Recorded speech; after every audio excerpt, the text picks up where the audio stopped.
Hi everyone, welcome back. So we have a real treat for you now for the final session of our MedTech track. The team at MCRA have prepared a very interactive webinar for you on the topic of evidence generation for optimal market adoption. Just remind you to please make sure you're using the chat to put your questions and comments to the team, and we'll do our best to answer them throughout the course of the discussion. But to kick things off, I'm delighted to hand you over to Tonya Dowd from MCRA for introductory remarks. Thank you, Angela, and thank you so much for having us today. And good morning, good afternoon, good evening, depending on where in the world you are. In addition to myself, we do have an expert panelist today. My colleague, John McDermott, our Senior Director of Reimbursement Strategy here at MCRA, Abigail Allen, our Vice President of Clinical Affairs, and Ken Stropel, who is a hospital administration expert familiar with revenue cycle management and all things related to hospital finance. And he will be representing our hospital buyer today in the session. And then we have also Dr. John Fox, who is a medical director who oversees medical technology assessments for both pharmaceuticals, medical device, and procedures. And he will be representing the payer or third-party payer constituent today in our webinar. Next slide, please. So before we get started, I'd like to just provide a quick overview of MCRA and who we are. MCRA is a full-service, DC-based CRO or clinical research organization, which considers the regulatory, reimbursement, clinical evidence, quality, and compliance requirements throughout a product's life cycle. So these synergistic service lines really work together and differentiate us because they allow our CRO to execute studies that resonate with all relevant stakeholders and which consider the commercialization pathway throughout the product lifecycle beyond even what's required for regulatory approval. Next slide. So today, we're really going to focus on understanding the evolving reimbursement pathways and the increased need for clinical and economic evidence, again, to gain that market adoption. We will have an exciting live Q&A panel session moderated by my colleague, John McDermott, and we'll be talking about the payer medical director perspective and the hospital executive perspective. And then finally, Abigail will review the execution of efficient data collection methodologies for new technologies. Next slide. So if you've ever been to a reimbursement session with us or a webinar with MCRA, we always want to ground ourselves in the three key fundamentals for reimbursement, and that is coverage, coding, and payment. And today we're really going to focus on the coverage piece, and that really is how do payers determine what is medically necessary or what is reasonable and necessary. Next slide, please. And before we get into really the coverage piece and looking at what is medically necessary, I think it's important to really just at a high level understand how hospitals and physicians are paid in the United States, typically under fee-for-service models for procedures. So if we look at the left side on the physician side, the physician submits a claim for his or her professional component to a third-party payer, either a commercial payer or Medicare or CMS. And on the hospital side, there is a separate bill submitted to a payer, again, either a commercial payer or Medicare, and that is for their facility component. So essentially, you have a bifurcated billing structure happening where the two different providers are submitting separate claims to a third-party insurer. And depending on if it's a commercial contract, that fee will be based on the commercial contract arrangement that exists between that physician or facility and the insurer. Under Medicare, there is a prospective payment system typically that actually provides a set payment based on the procedure. But I think the most important thing here really to understand is before a claim is paid, the insurer really makes a determination on whether or not that procedure, device, technology is medically necessary or is reasonable and necessary. And again, that's where coverage comes in. Next slide, please. So it's really important to understand which constituents or stakeholders your device or procedure will be subject to. So if we think about the different requirements from the various stakeholders, we know that FDA evaluates devices for safety and efficacy. So do the benefits outweigh the risks? As opposed to the payers, United Healthcare, Aetna, Blue Cross Blue Shield, they are evaluating the device and its impact on health outcomes for a specified patient population. And it's really important to remember the health outcomes versus the safety and efficacy. And they want to see these outcomes published in the peer-reviewed literature. And then moving to the provider, a hospital system as an example, they want to really understand the clinical benefits and how they're quantified financially. So is there adequate reimbursement for that device or technology? Does the procedure bring in an increased volume of procedures to the hospital? Is there a cost avoidance or minimal budget impact value proposition for the hospital? Does the technology enhance the reputation of the hospital? And finally, is there strong physician endorsement and demand? So it's really very important that, and again, we really encourage at MCRA from innovators to look at an end-to-end evidence generation strategy to meet all of the different stakeholder requirements beyond what's required for FDA clearance or approval. Next slide. So if we think about and we look at really the kind of key criteria that's used when commercial payers make coverage decisions, again, is the technology medically necessary? Just looking on the left-hand side, these are common criteria that exist. The first two are typically met because the technology has FDA clearance or approval. But the last three are really where it's important for manufacturers to understand that continued evidence generation plan and carry that out. So the technology must improve the net health outcomes, and it must be as beneficial to established alternatives or the current standard of care. Very important. And finally, and this is where real-world evidence comes in, the improvement of the technology must be attainable outside of an investigational setting. So really, really important to think about these as you're developing your evidence generation plan. On the right-hand side, this is Medicare's reasonable and necessary definition. So per CMS, the technology must be safe and effective, and it must not be experimental or investigational, and it must be appropriate for the Medicare population, in other words, age 65 or over, and including the duration and frequency that is covered appropriate for the item or service. So is it furnished in accordance with accepted medical standards? Is it furnished in a setting appropriate for the patient's medical needs and condition? And is it ordered and furnished by qualified personnel?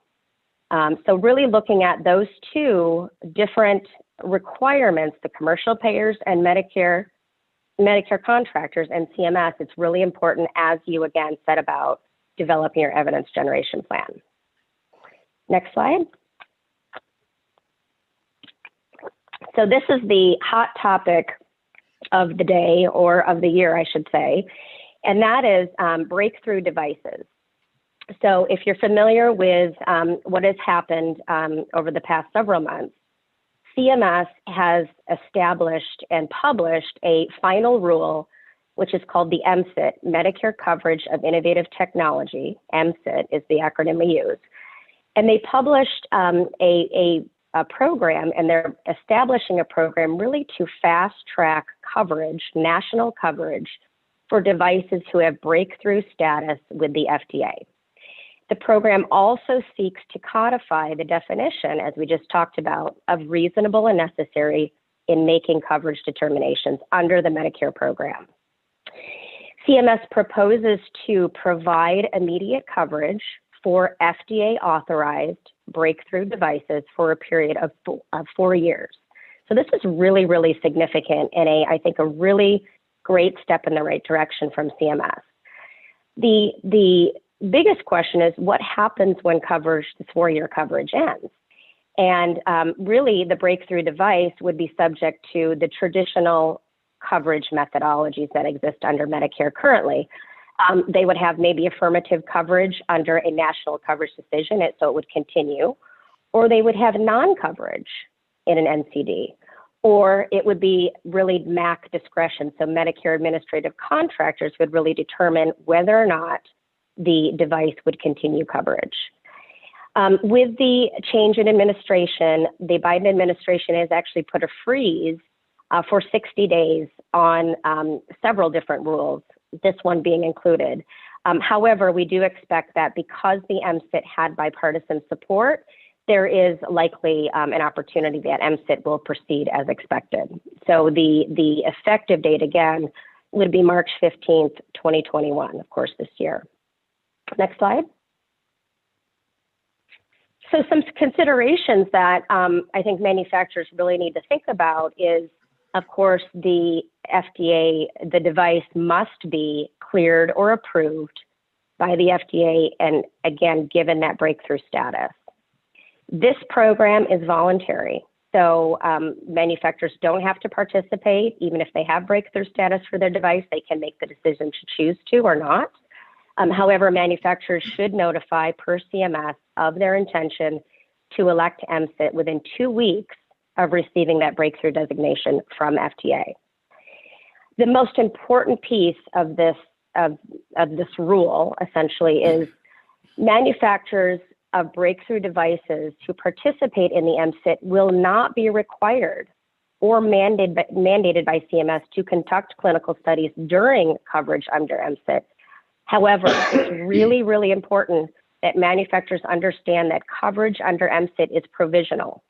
And there is essentially an inherent recommendation that manufacturers continue to generate evidence for this 4-year period to demonstrate the device's impact on health outcomes to support continued coverage and medical necessity or reasonable and necessary. So again, this is really where we're going to focus today. So I will turn it over at this point to John McDermott and to Ken Stropel and Dr. John Fox for our panel discussion. John?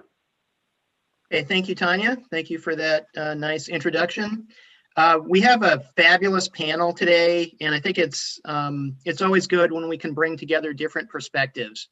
So as Tanya said, we have Ken representing the hospitals and the provider side, and we have Dr. Fox representing the payer side.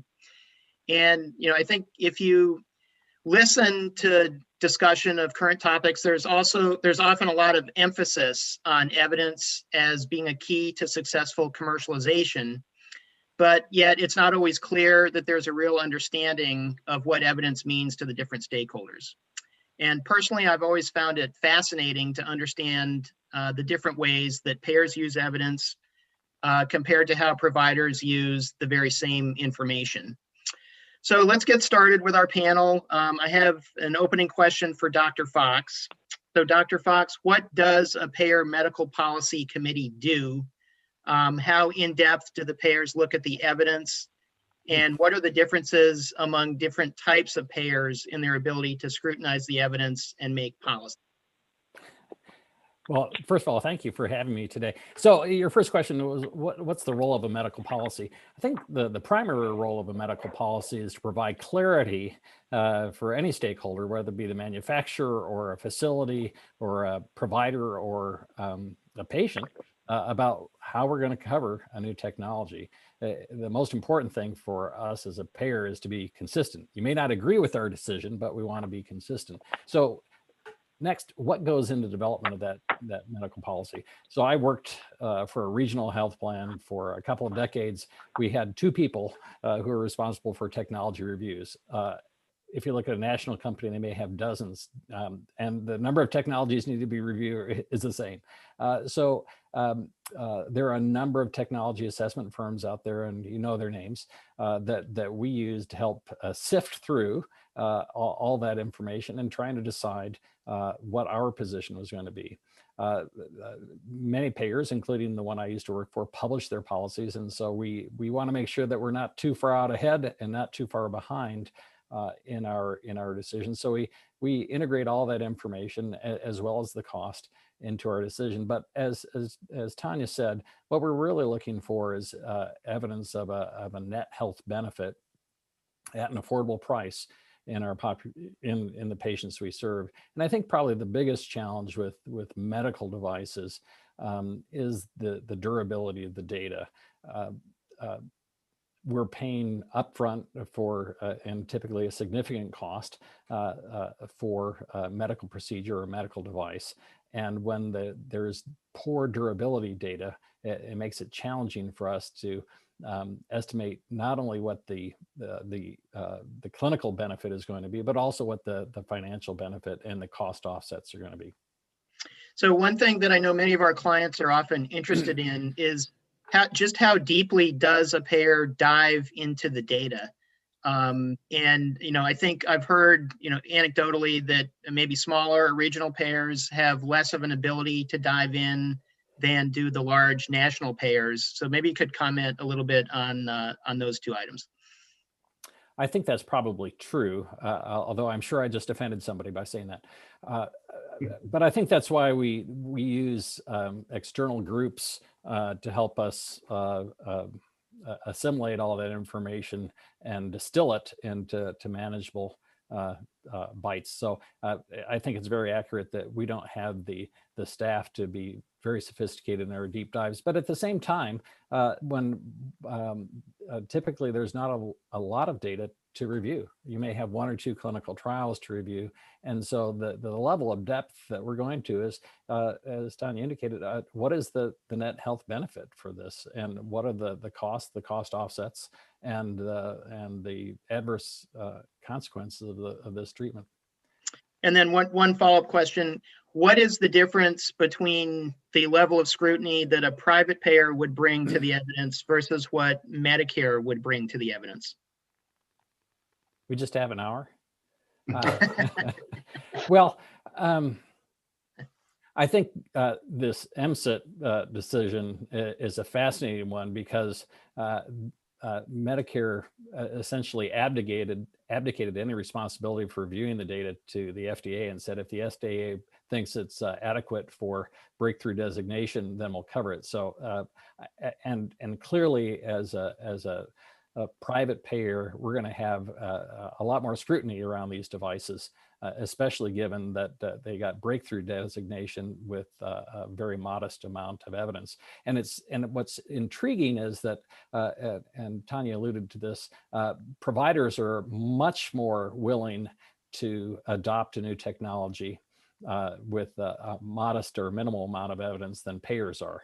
And the simple reason for that is the payer or the providers are getting paid for providing this technology, and I'm having to pay for it. So I'm ultimately financially accountable. And it's interesting, having worked in an integrated delivery system where the delivery system has laid out capital expenditures to purchase a new technology and never clarified whether or not it's going to be paid for. I'm curious if Ken has had that experience where they've made investments and then discovered that, oops, not everybody's reimbursing this. So let me actually switch over to Ken now. So Ken, from the hospital side, I guess with the equivalent process of what the payers do with their coverage committee, what does a hospital value analysis committee do? And then who reviews the evidence for presentation to that same committee? Well, a value analysis committee, and it's called a number of things, procurement committee, whatever. It's a number of titles for it in various institutions. Really, it's a broad spectrum of players within the hospital environment. If it's a medical device, it's usually going to be brought to the committee by the physicians who would potentially be using it in the operating room or whatever area of the hospital. And they've done the screening from the FDA and the device manufacturer's perspective, and they'll present it to the group. If it's a OR procedure, operating room procedure, you're going to end up with the operating room director. You're going to end up with the pharmacy director. You're going to end up with definitely the chief financial officer of the hospital. All participants in the organization who will be impacted one way or the other by the implementation of a new device or a new pharmaceutical they'll be involved in the decision with respect to who's going to analyze the technical data, the FDA data. We're going to leave that to what I've done in the past is we leave that to the experts. We leave that to the pharmacist if it's a pharmaceutical, but typically it's the physician who's bringing it to the committee and some of his colleagues. They're the experts. The hospital per se is not an expert in that field. With respect to the types of information we want, let's say it's a new operating room procedure. Let's say it's a new implantable device. What we're going to look at is, how's it going to impact my operating room? Is it going to extend the length of a case? Is it going to extend or shorten my length of stay, which affects my revenue side as well as my expense side? What does the device cost? Does it replace an existing device? Is it an additive expense with no reimbursement? Am I going to get paid for it or not, as Dr. Fox just said? So these are the types of data and information that we're going to need to make a decision. Are we going to provide this for the community and have the service available within the organization? Okay, great. And Ken, I know we've talked about this in the past. I think you've also told me sometimes technologies maybe are of a small enough scope or maybe a small enough cost that they don't need to come to a value analysis committee, that they could just be handed at a department level. Could you talk a little bit about that? What technologies would go through that even lower scrutiny of review? Well, it's really going to come down to the magnitude of the impact on the organization operationally or financially.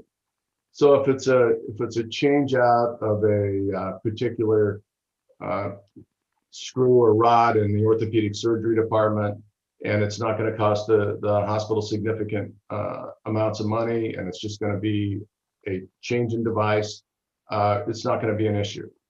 If the new pharmaceutical product is out on the market and it's going to be requested by the intensive care physicians, and it's going to cost the hospital, substantial sums of money, $10,000 a regimen, that's going to require some more scrutiny. Is the outcome going to be such that it benefits the patient to the extent that the hospital should really consider purchasing that new device or pharmaceutical? One of the problems we run into is much, if not most, of the revenue that the hospital receives is based on some type of fixed reimbursement, whether it's a per diem for each day the patient's in the hospital, or a case rate, as in the case of Medicare.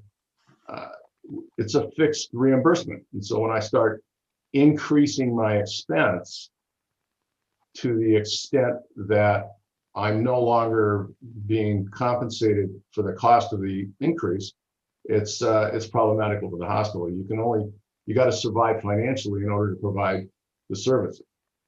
And that's the dilemma that occurs. Okay, then one last follow-up on this. So it appears that hospitals are looking, they have slightly different reasons for looking at the data than the payer does, and therefore that they're not digging as deeply, perhaps into the nuances of the clinical trial or the statistical significance, that it may be a more holistic look at the technology and what it means for the overall hospital business.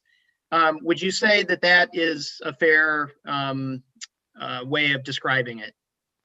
Yes, absolutely. It really, we're not in a position as a hospital to do the down and dirty analysis of the FDA studies, or even the studies that come out of any other peer review type information. The reality of the hospital is it going to benefit the patient? Number one. Is it going to benefit or hurt the hospital financially? Is it going to help drive a larger market share? Is it going to shorten the length of stay? Those are the types of data that the hospital needs to analyze. The physician's already done that analysis. He's his perspective is going to be, it's better for my patient. Okay, great. Okay, let's move on to the next question. So this is about the relative importance of clinical versus economic data. And I will say, I talk to an awful lot of device companies, and the most common question I get is, do I need to do a pharmacoeconomic study? I was just asked that again yesterday. And so I guess an observation here, I don't think everybody has a common definition of what a pharmacoeconomic study is. And so we can go back to Dr. Fox now. So the question is, what is meaningful for payers in the economic realm? Can you hear me? Oh yeah, now we can. Yeah, sorry. I think you can ask one payer, and every payer will give you a different response. But I think what I'm interested in is, what's the expected utilization of this technology? Will it be cost additive? Will it be replacement, as Ken talked about? There are some technologies that I don't really care about because they're paid in an inpatient DRG. So once we've decided that we're going to pay for a TAVR procedure, I don't care which device you use. But in the outpatient setting, where I'm more commonly paying on an APC or a reduced fee for service or off a fee schedule, I'm very concerned about what that budgetary impact is going to be, and then what the long-term cost offsets are going to be. And I would say those cost offsets have to be materialize within 12 to 18 months for them to be counted in the net cost. But again, I think it depends on what the intent is. If this is a device that's simply symptom relieving or palliative, that's different than something that's disease modifying or restorative or even curative. And I know we've also talked about this many times before, but when you do your review of the evidence supporting, the case for a new device, I believe you've often told me that the primary thing that you're looking at is the strength of the clinical evidence, and that the economic is a secondary consideration. Is that correct? Yeah, I think that's generally true. I mean, if there's something that provides a meaningful clinical benefit and has a durable benefit, especially in the device space, that is going to be primary. It's going to be, it would be unethical for us to deny access to something that had a meaningful benefit. But I think that's the key question. Is this a meaningful benefit? So if you're looking at patient-reported outcomes as your primary outcome measure, we're always looking at an MCID, or a minimal clinically important difference. So you could report that something's statistically significant, but what I really want to know is this a clinically meaningful benefit? And that's a shortcoming in many studies, is that they produce, we don't have that information and I have to go look it up, or it's a very nominal difference. And so it's not really differentiating from any other alternative that exists. Does the economic data play a role in determining prior authorization or step therapy, after you've determined that it is a meaningful benefit? Well, here's my chance for my football analogy. So if in our analysis, we think that this is going to reduce the total cost of care, I'm going to get out there and play offense and promote the use of this technology. And precision medicine, I know we're not talking about precision medicine, but that's an example where there are many opportunities for reducing the total cost of care. If, on the other hand, this is going to add to the total cost of care, I'm going to play defense. I'm going to cover it still. I'm still going to play the game, but I'm going to try and limit access to that technology to those patients populations where it's been shown to have the most benefit. I should also add that since we're talking about the economic analysis, that the source of that economic analysis is important. I've never seen a pharmacoeconomic analysis or a budget impact model from the manufacturer that didn't support wholeheartedly the device or drug or technology that was being touted. So my preference is to have something done independently. And there are a number of academic institutions around the country, and I'm sure some private companies that do that too. But in any economic analyses, there are a number of different assumptions that have to be made that can introduce bias. And the fact that I've never seen an analysis that didn't support the device just makes me prefer something independently done, hands down. Okay, great. And Ken, over to you now. So I guess the same question, is a pharmacoeconomic or economic assessment of some kind helpful to the hospital? And what should that look like from your perspective? Well, the economic analysis for the hospital is going to be, as I alluded to earlier, is this going to replace an existing technology or an existing device?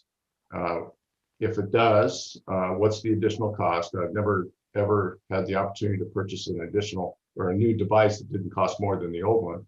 Does it substantially improve patient care? And the reality of it is, as I mentioned earlier, my reimbursement is effectively fixed.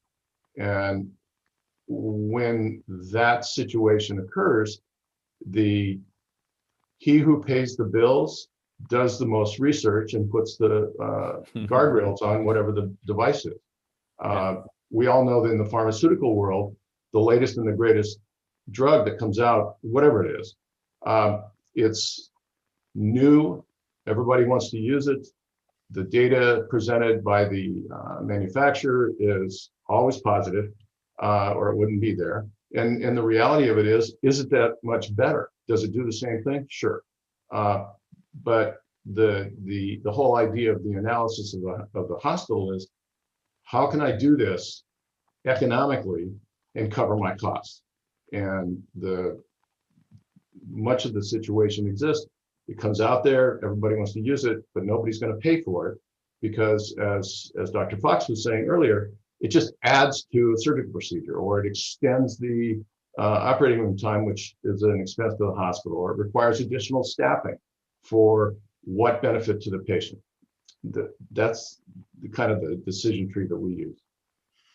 So Ken, I know we've talked about fixed payment and some of the incentives that creates for a hospital. When you have that payment methodology and you have a new device that is going to add additional expense, I know that you've told me there is another consideration for the hospital, and that is the, I guess, reputation in the community, the ability to market yourself to local surgeons to gain market share for OR time and things like that.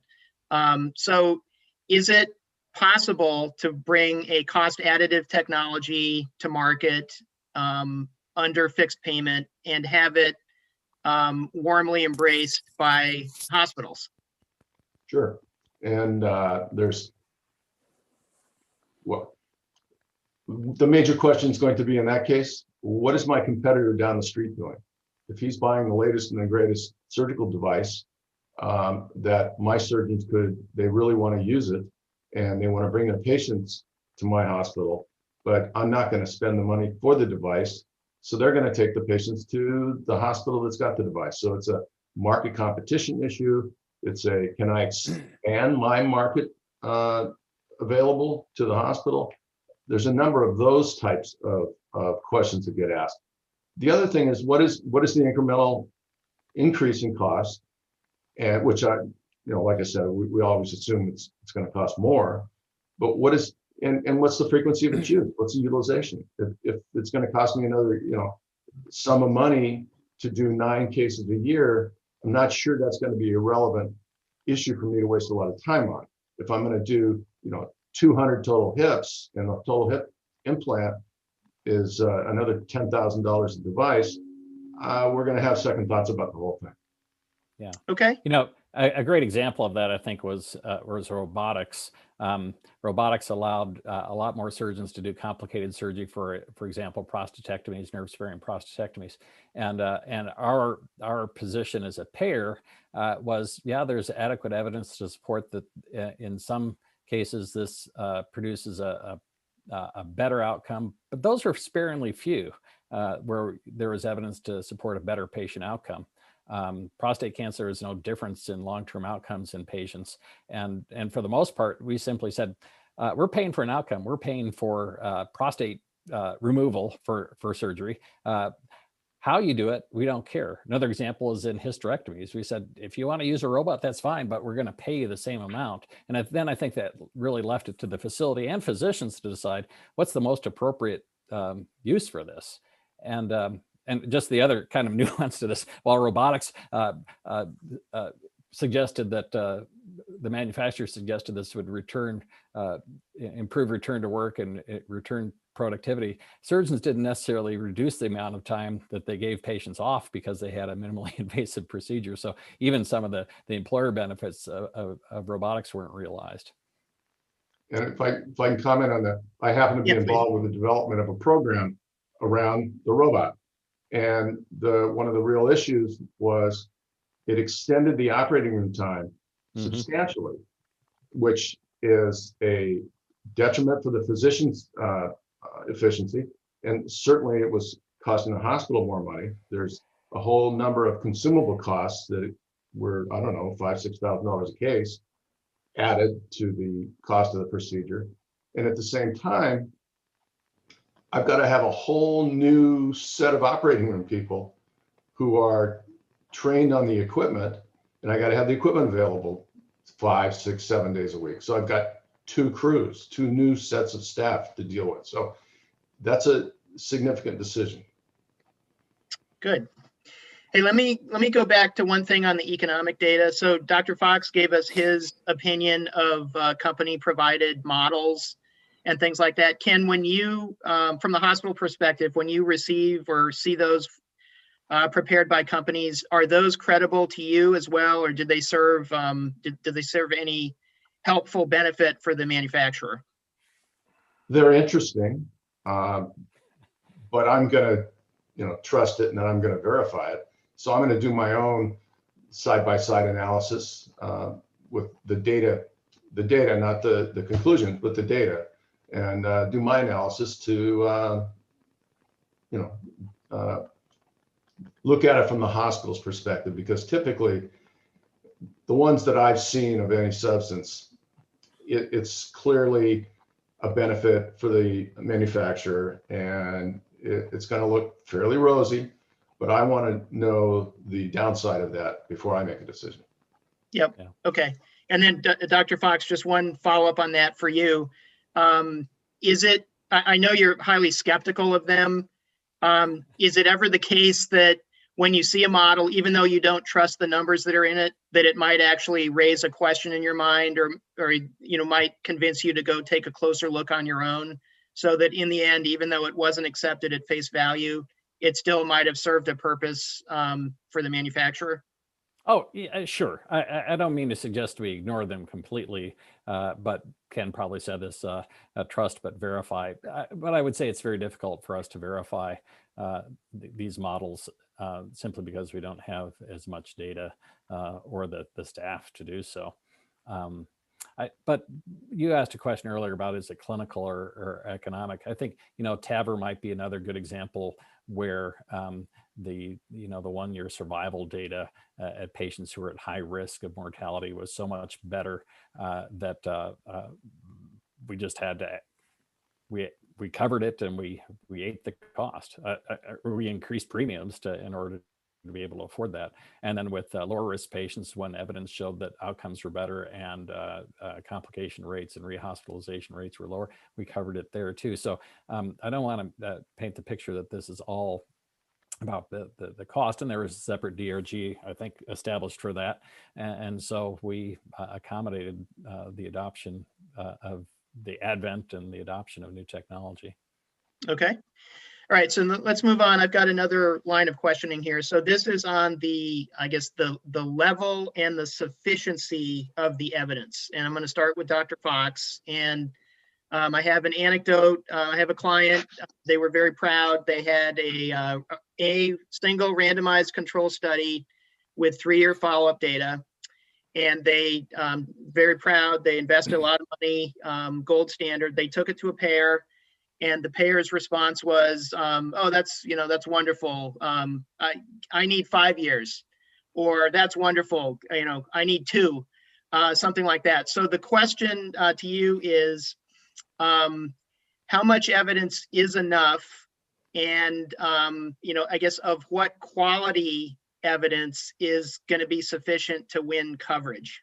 Yeah. It reminds me, when people ask me that question, I'd say, well, how much data do you have? And they give me a number, and I said, I need 1 more day. I don't think there's a right answer, but I think as a general rule of thumb, the most important thing to us is the durability of the response. And you know, if you're cured from cancer at 1 year, it's likely that you the question is how durable a benefit of that is that, or if in a surgical procedure, you know, probably a good example of that was when the artificial intervertebral disc came out for lumbar disc replacement as opposed to fusions. They came out with 2-year data and suggested that the results were comparable and that there was less likelihood of adjacent disc disease or adjacent disc degeneration. And I think people said for the investment, for the cost of that procedure, we need more durable data. So I know I'm not really answering the question, but suffice it to say that the higher the investment, the more durable the longer term data that we need to see. And although this is kind of an analogous situation, if you look at CAR T therapy for cancer, we're making a significant upfront investment, and we want information to suggest that this response rate is going to be durable before we make a significant investment like that. Now, is there a minimum standard for the quality of evidence? So a lot of the companies that we work with have 510K or, you know, approvals that are lower than a PMA. And, you know, there is some frustration on their part that maybe they fully don't understand the payer process for evaluating devices like that. But what could you tell them about maybe the minimum level of evidence that a payer really needs in order to feel comfortable providing coverage? Fair. What I'm really looking at is compared to the standard of care that exists today, what is the net health benefit of this, and what's the durability of that benefit, and then what's the incremental cost? So if you have data that doesn't have a comparator arm, that makes it very difficult for us to infer what the net health benefit is. So I would say that you know, the strongest evidence is an RCT compared to an existing standard of care. That may be difficult to get approval through an IRB, but that would be the gold standard, because now I have a clear comparison that allows me to calculate what the health benefit is and what the incremental cost is. In those circumstances where you don't have a comparison group, it's really the magnitude of the benefit compared to historical controls or historical evidence that's relevant. And the smaller that delta, the less credible it is. I mean, if you can show that, and drugs is probably the best example of this, where you approve a drug based on a phase 2 non-randomized single-arm trial, but you double the response rate and double the overall response rate compared to the prior treatment. That's a double, triple. But in devices, much less evident. If this is just another energy delivery technology for atrial fibrillation or AFib ablation, I don't really care. In that setting, it's an inpatient, or it's an outpatient, excuse me, it's an outpatient procedure. I'm going to pay it off the CPT-4 code and not off the device itself. I'm kind of device agnostic. I've already decided I'm going to pay for AFib ablations. And so I'm less concerned about the device. Okay, good. And let me turn that back over to Ken then. So Ken, and here I think we may start to see some maybe sharper differences or distinctions between our two stakeholders today. So Ken, in terms of the minimum level of evidence, I'm guessing that the hospital has different, they're not necessarily worse, but just lower requirements, because you don't actually need to give it maybe the level of scrutiny. But could you comment on what kinds of evidence the hospital will typically accept?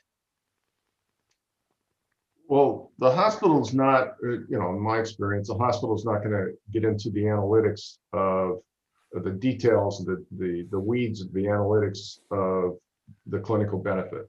If that's what my medical staff is going to be really the experts in.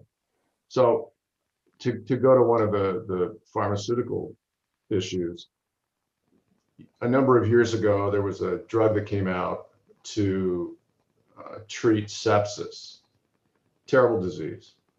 Well, the drug came out, it was a ridiculously expensive drug. It had only a 10% efficacy rate, and you didn't know who was going to benefit and who wouldn't. Well, ultimately, we chose not to use that drug, although the FDA was, they ultimately refused to approve it. But that would be a great example of one that we would stand back and go, well, okay, it's got a 10% efficacy rate. We don't know who's going to benefit from it, but it's going to cost us millions of dollars a year because every patient who's got a temperature is going to get it.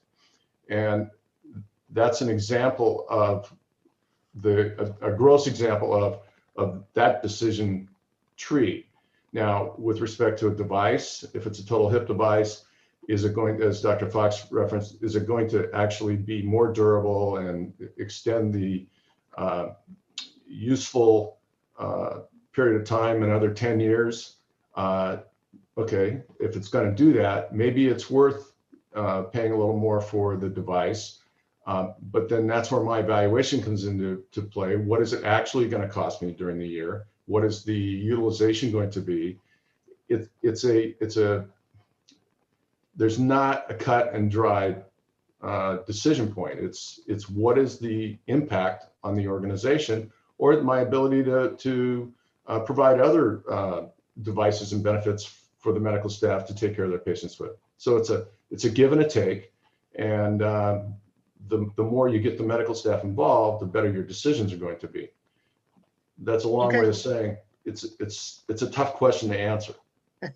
Okay, and I think we're just about at the end of our time. Let me have maybe just one kind of summary question here for each of you.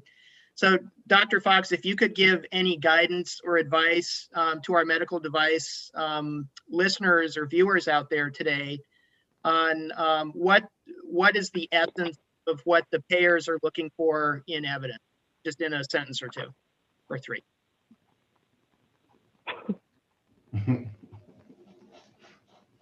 Oh, we can't hear you.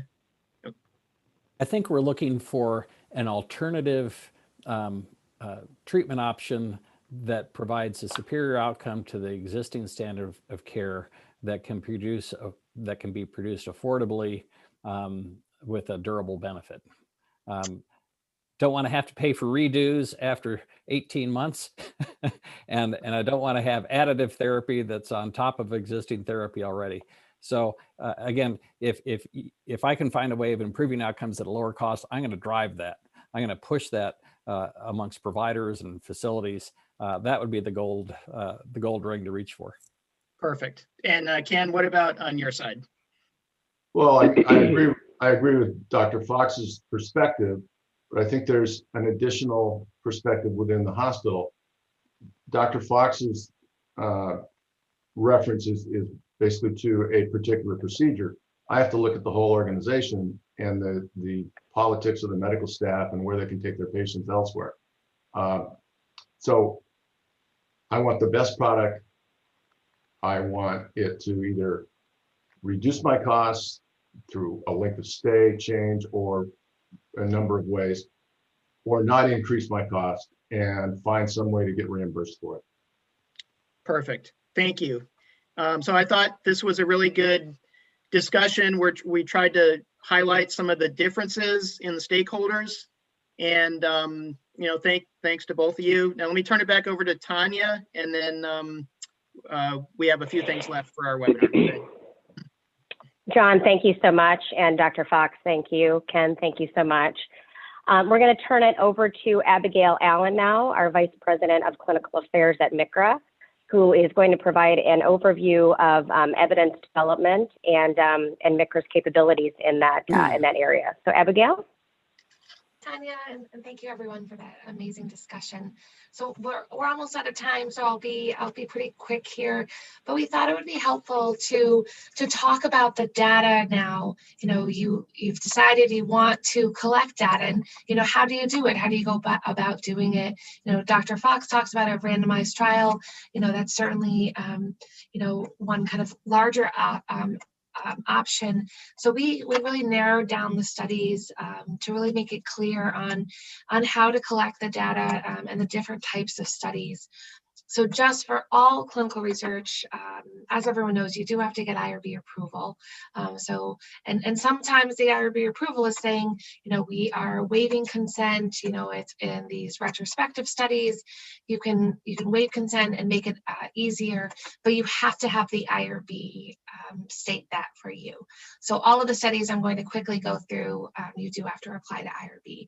So you can do a post-market clinical study, and this is just to further generate, continue to collect that data.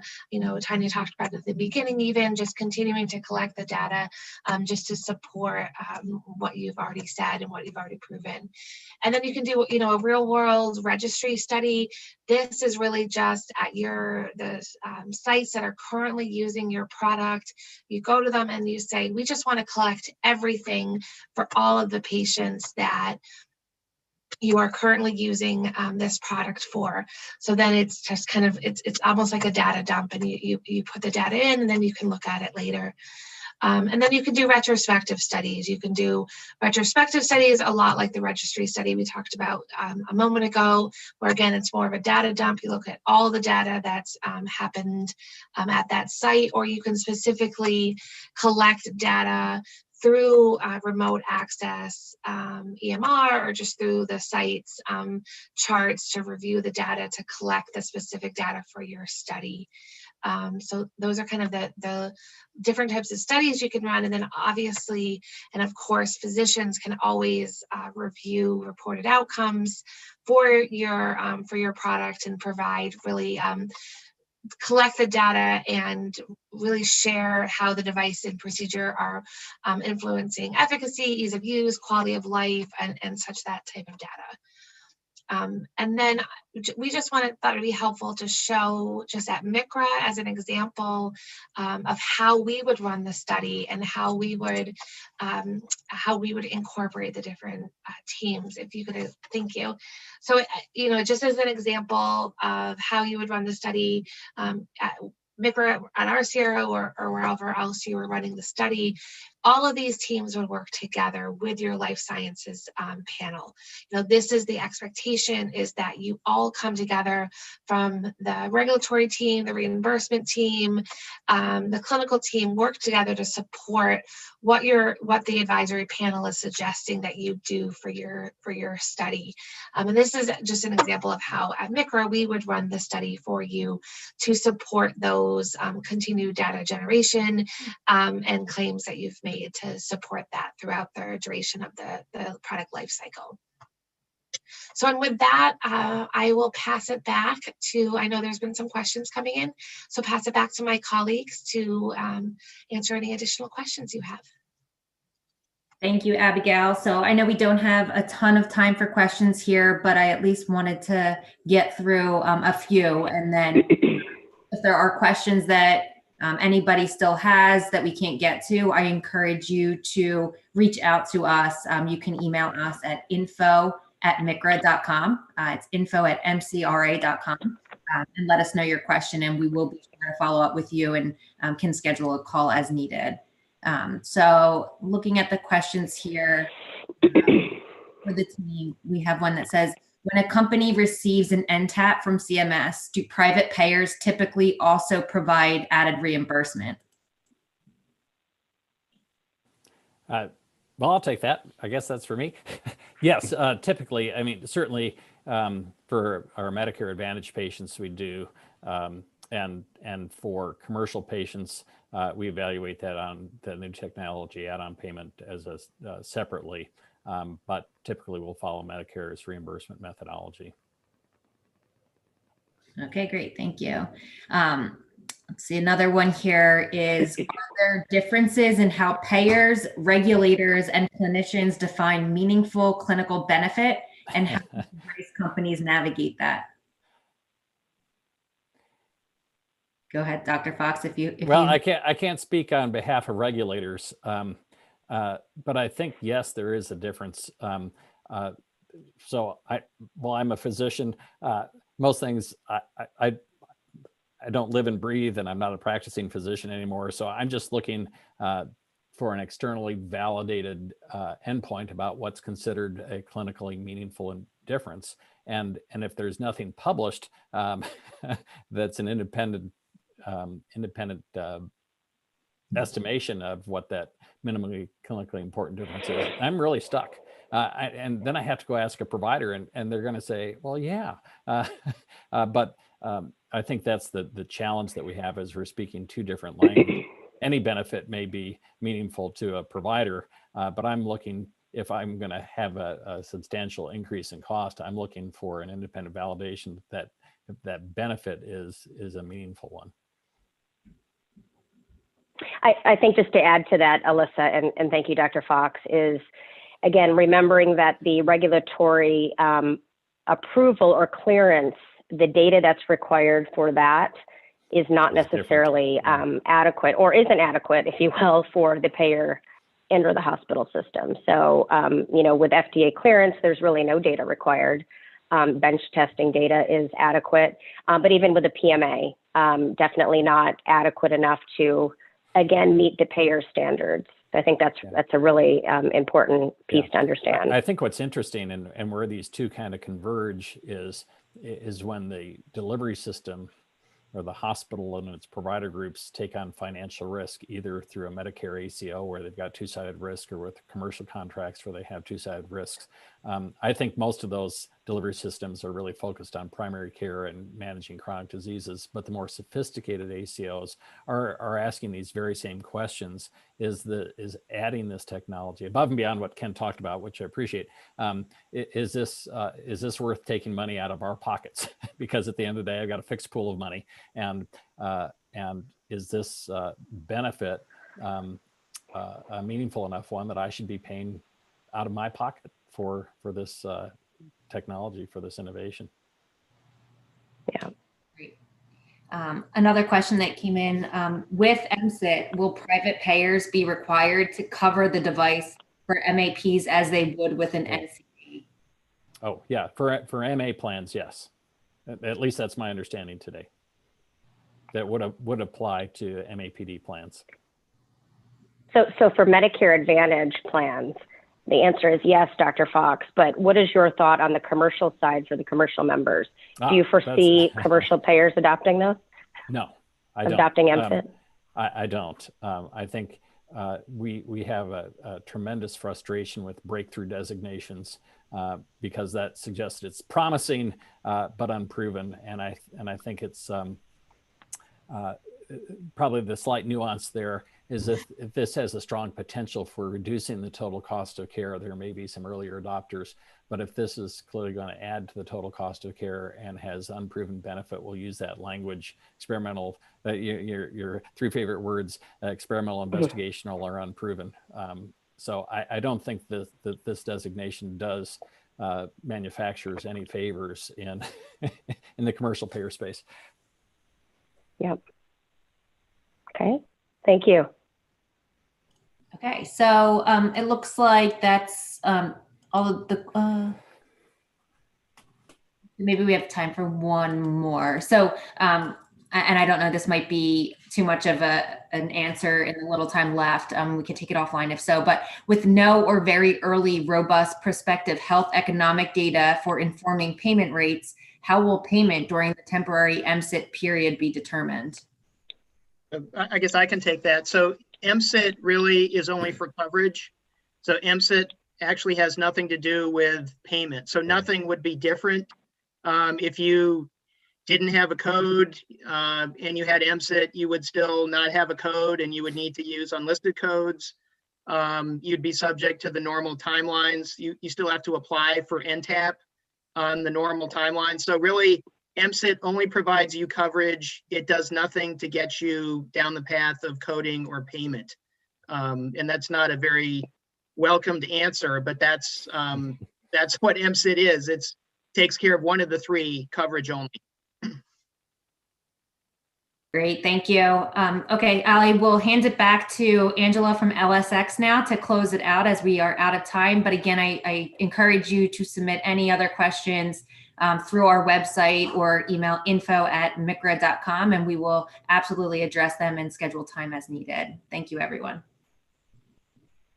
And I'll echo that. Thank you so much to the team at MCRA for an excellent closing session. What a high to finish this event on. So that's it for our MedTech track. I would like to thank all of our speakers and sponsors for their contributions over the past week. And of course, thank you to all of you in our audience who have been so proactive with asking questions and getting involved. Now, it might be the end of the MedTech content, but it's not over yet. The partnering system is still open until the 12th of February. So you have another full week to message people and set up meetings, and of course, follow up with your questions. If you'd like a little bit more detail from today's session, I urge you to follow up with MCRA team. All of the content we've shown over the last few days has also been recorded and will be available for you to review up until the 12th as well. So other than that, thank you once again for your attention this week. It's been a real pleasure hosting you here on the MedTech stage, and hopefully this time next year we'll all be meeting in person in London with a drink in our hands. But until then, thank you everyone, and goodbye. Thank you. Thank you, everyone. All right, and the stream has stopped. All right.